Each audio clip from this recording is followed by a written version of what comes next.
In early 2025, residents of Fen Drayton, Cambridge, began to notice strange signs coming from two newly built houses. A strong, sweet odor lingered in the air. White lights stayed on throughout the night. Inside those walls, there were no furniture, no children, no family routine, only silence. How did two ordinary homes turn into one of the largest cannabis farms ever discovered in the region? And why did criminals choose such a quiet neighborhood to operate? The first answer lies in profit, nearly 1.8 million in production. The second reveals strategy, hiding a criminal operation in places where no one would suspect. What seemed like nothing more than a nuisance to neighbors soon proved to be a sophisticated scheme. The complaint made to police would trigger an investigation that forever changed the community's perception of safety. When the houses on Mill Road were completed at the end of 2024, neighbors expected young families to move in. Within weeks, that expectation gave way to unease. A sweet but sickening smell began to spread through the streets. At night, the odor grew stronger, forcing residents to close windows and doors. Soon after came the lights. Bright white bulbs, with an almost bluish tone, shone with unusual intensity. They were never turned off, staying on well into the early hours. The curtains were always drawn, yet the glow leaked through the cracks. For anyone walking down the street, it looked artificial, out of place compared to neighboring houses lit by warm, yellow, familiar tones. Beyond the smell and the lights, there was silence. No sound of television, no dog in the yard, no delivery of furniture or mail. Just doors opening and closing quickly, always at odd hours. Some figures were seen entering or leaving, but they never stayed long. For part of the neighborhood, it all seemed nothing more than an annoyance. For others, it carried a greater risk: fire hazards, chemical use, or something even more dangerous. In early January 2025, a report was filed with Cambridge Police. For local officers, it only took setting foot on the street to recognize the signs: above-average energy consumption, sealed windows, and the unmistakable smell of cannabis cultivation. Despite the clear evidence, police did not act immediately. Before any raid, they decided to monitor the site. For several days, undercover officers documented every movement at the two Mill Road houses. The pattern was always the same. Middle-aged men, simply dressed, arrived either early in the morning or late at night. They carried large bags and went inside quickly. Minutes later, they would leave without drawing attention. There were never children, women, or signs of everyday life. No household trash was put out for collection. No packages were delivered. Only mechanical entries and exits, repeated at irregular times. The officers' notes made it clear that this was not a regular household, but an operation deliberately kept in isolation. At the same time, reports from the electric company confirmed what investigators already suspected. Energy consumption was dozens of times higher than normal for a 5-bedroom house. This combination, covered windows, constant artificial light, absolute silence, and unusual electricity usage, painted an unmistakable picture. For investigators, there was no doubt it was a large-scale cannabis plantation. Even so, command chose caution. Surveillance continued until there was no room for error. Every step was documented, every visit recorded. Only once they had gathered sufficient evidence to justify action did preparations for the raid begin. In early January 2025, after days of constant surveillance, the decision was made. Cambridge Police prepared a coordinated entry into the two houses on Mill Road. The goal was to confirm what already seemed obvious: an industrial-scale cannabis plantation hidden behind ordinary doors. Internal reports highlighted all the signs: sealed windows, makeshift fans on the roof, abnormal electricity usage, and movement restricted to just a handful of individuals. For the officers, it was no longer a matter of suspicion, but near certainty. Even so, protocols required a carefully planned action. In the early hours of January 7th, specialized teams were positioned around the street. There were no sirens, no prior announcements. The operation had to be silent, quick, and definitive.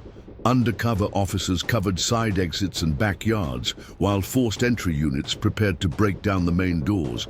Communication was direct and terse. Cutters at the entrance. Watch the staircase. One covers the left, another secures the rear. Each command was given in a low voice, with everyone ready to move the moment the signal came. Outside, the village remained wrapped in fog. For the neighbors, it seemed like just another cold winter's night. But on Mill Road, the next seconds would turn silence into the crash of broken doors and shouts of arrest.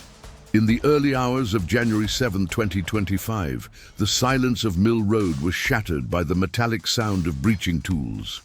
The wood gave way with force, and the characteristic smell of cannabis filled the air even before officers crossed the doorway. Once inside, the scene was unexpected. The 19 rooms of the two houses had been completely transformed.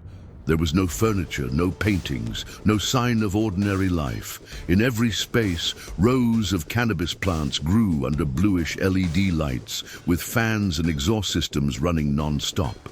The hum of equipment mixed with the electric buzz of improvised wiring that cut through the walls. Upstairs, two men were found hiding inside a wardrobe. Sweaty and covered in dust, they were overpowered within seconds. Two others tried to escape through the back, climbing over a neighbor's fence, but ran straight into officers lying in wait. In less than 10 minutes, all four were handcuffed. The initial inventory confirmed the scale of the operation. 1,256 cannabis plants, synchronized lighting systems, work clothes, notebooks with records, and cash. The estimated market value was close to $1.8 million. The report described the scene as one of the largest cannabis plantations ever discovered inside newly built homes in Cambridge.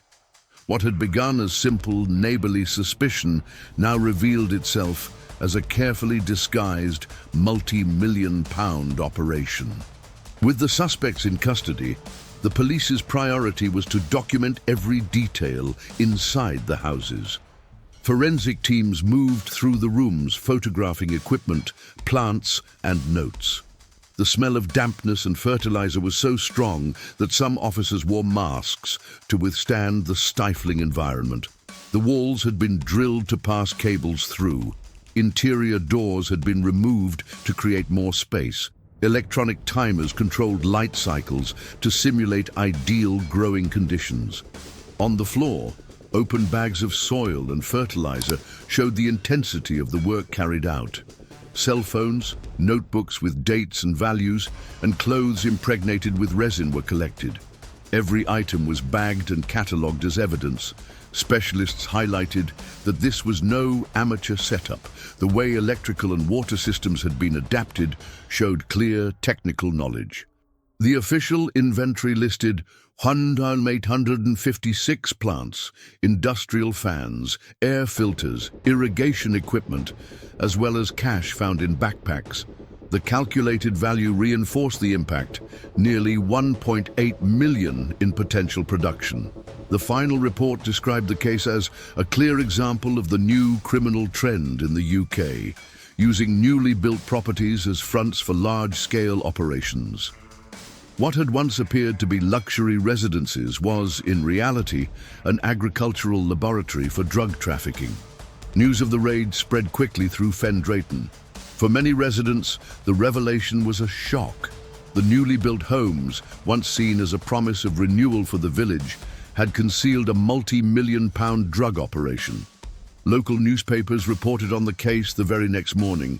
Images released by the police showed rows of plants under LED lights, fans running, and walls crisscrossed with wires. The contrast between the polished exterior of the houses and the transformed interior sparked outrage. Within the community, reactions were mixed. Some neighbors said they felt relieved to finally understand the origin of the strange smells and lights. Others questioned how something so large could happen without the authorities noticing earlier. A few admitted feeling genuine fear upon discovering that criminals had lived so close by, completely unnoticed. Experts consulted by the press pointed out that this was not an isolated case. The use of new properties as fronts was becoming increasingly common in several regions of the country. The logic was simple. Newly built neighborhoods projected an image of safety, reducing initial suspicion. With the 4 men in custody, the investigation shifted focus to documentary evidence and electronic analysis. The material collected inside the houses would become essential to support the judicial process that lay ahead. Meanwhile, local residents began to reflect on just how fragile their sense of security really was. Months after the raid, the 4 men were brought before the Crown Court in Peterborough. The historic brick building drew journalists, onlookers, and Fen Drayton residents, eager to see the outcome of the case that had shaken their village. The prosecutor opened the hearing by presenting the scene uncovered by police. 19 rooms converted into greenhouses, 1,156 cannabis plants, and an estimated value of $1.8 million.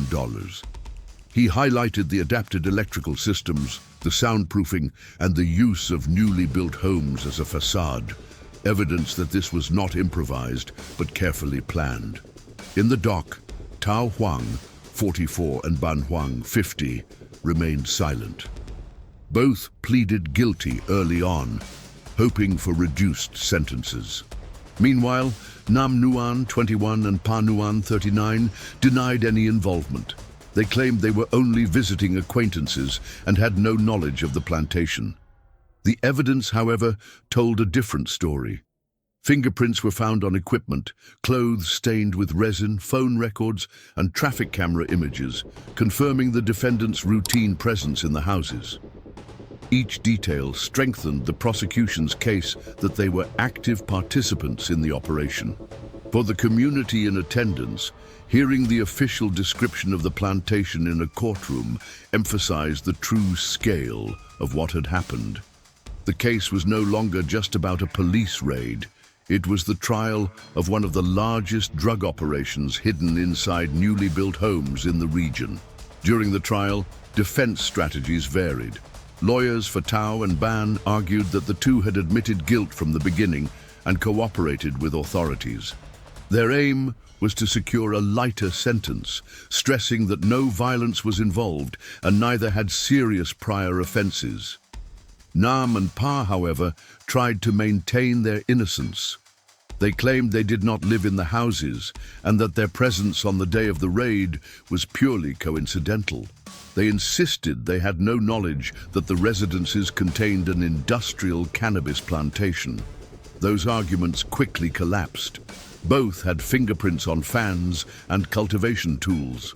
Clothes seized bore residues consistent with work inside the grow houses.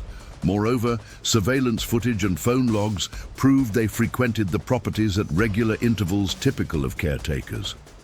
After days of deliberation, the judge delivered his conclusion. He described the case as a sophisticated operation, meticulously planned, with the potential for massive profit. However, he also noted the absence of violence and the lack of serious prior criminal records among the accused. The final sentence handed down was 13 months in prison for each of the 4 men.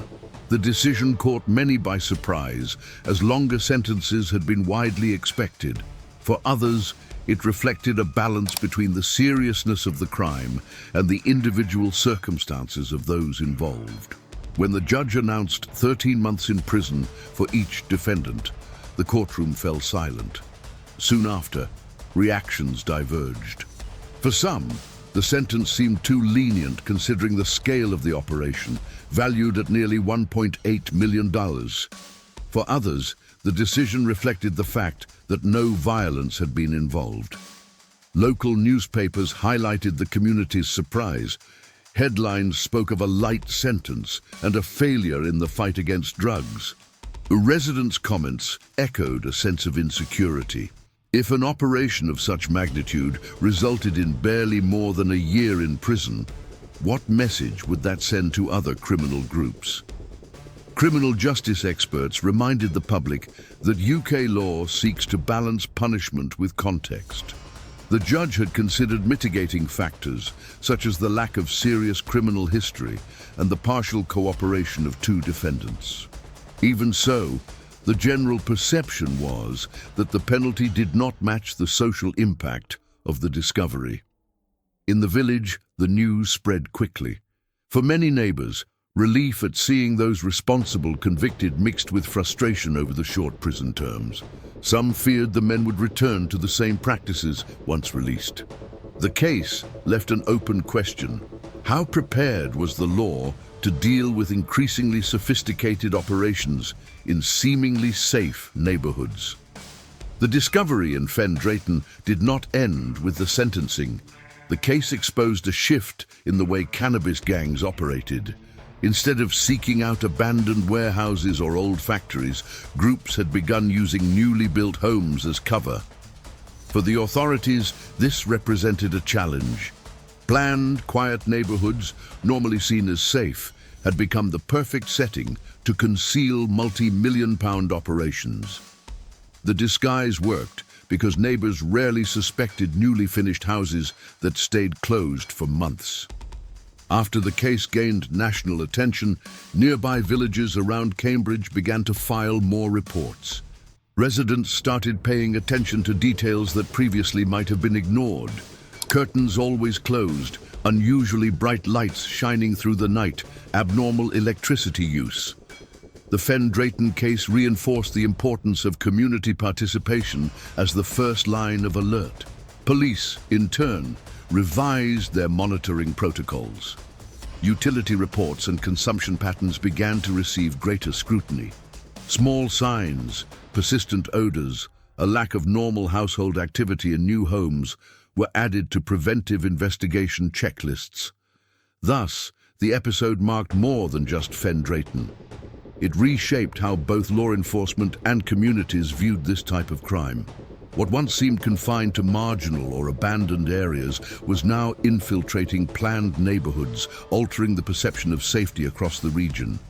The Fen Drayton case left more than just a court sentence. It became a warning to entire communities about how crime can hide behind ordinary facades. Newly built houses, symbols of stability and fresh beginnings, had been used as disguises for one of the largest cannabis plantations ever seen in the area. The key lesson was clear: small signs should never be ignored. Unusual odors, lights constantly left on, and the absence of daily routines may indicate far more than eccentric neighbors. It was the persistence of the community in reporting these irregularities that allowed police to act. Another reflection arose regarding the justice system itself. For many, the penalty did not reflect the scale of the operation. For others, it showed how the law still tries to balance punishment with individual circumstances. Regardless of opinion, the case sparked a national debate about the state's response to large-scale drug crimes. Today, Fen Drayton is remembered not only for its quiet fields and lakes frequented by migratory birds, but also as the stage of one of the most striking criminal episodes in recent British history. The case reinforced a sobering truth. Crime is not limited to degraded or distant places. Sometimes it is hidden behind the very next door in complete silence. Enjoyed this case? Don't forget to subscribe to the channel for more true crime stories like this. Drop a comment and let us know where you're watching from. We love seeing how far our stories travel. Hit the like button to support our work and share this video with fellow true crime fans.